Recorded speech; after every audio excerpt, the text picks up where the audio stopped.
திருச்சியில் காவலர் குடியிருப்பில் வைத்து இளைஞர் கொலை செய்யப்பட்ட வழக்கில் ஏற்கனவே ஒருவர் கைதான நிலையில் மேலும் 4 பேரை போலீசார் கைது செய்துள்ளனர். விவரங்களுடன் இணைகிறார் செய்தியாளர் கதிரவன். விவரங்களை வழங்கலாம். வணக்கம் தர்ஷினி.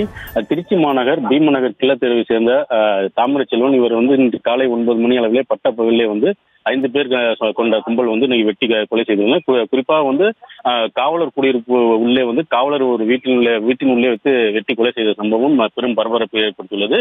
இந்த நிலையில் அந்த கொலை நடந்த அப்பவே பொதுமக்கள் அதாவது அந்த காவலர் குடியிருப்புல ஒரு அனைவரும் சேர்ந்து அதாவது வெட்டி கொலை செய்த அவர்களை கல்லால் அடித்த போது அதுல ஒருவரை மட்டும் பிடித்துள்ளனர். அவர் பிடித்து போலீசிடம் ஒப்படைத்துள்ளனர்.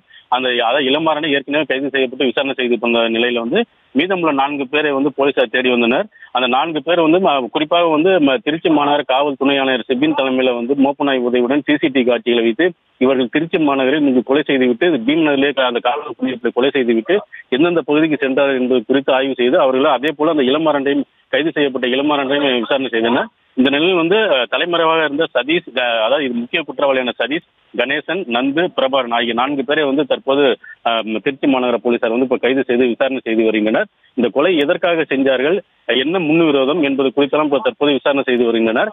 குறிப்பாக இவர் இந்த ரியல் எஸ்டேட் தொழில் ஏற்பட்ட பிரச்சனையால் தான் இந்த கொலை நடந்தது என்று முதல்கட்ட போலீசார் முதல்கட்ட தகவல் தெரிந்த நிலையில் தற்போது முழு விவரங்கள் அவர்களிடம் போலீசார் தொடர்ந்து விசாரணை செய்து வருகின்றனர். தற்போது ஏற்கனவே அதாவது அந்த கொலை நடந்த அப்பவே ஒருவர் பிடிக்கப்பட்ட நிலையில் இப்ப ஒரு 5 மணி நேரத்துக்குள்ளாகவே அடுத்த 4 பேரை போலீசார் பிடித்துள்ளது ஒரு பெரும் பரபரப்பை ஏற்படுத்தியுள்ளது. குறிப்பாக இவர்கள் இன்னும் இந்த கொலைக்கு காரணம் என்பது குறித்து இன்னும் சில மணி நேரத்தில் தெரிய வரும்.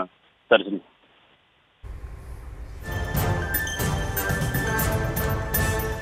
விவரங்களுக்கு நன்றி.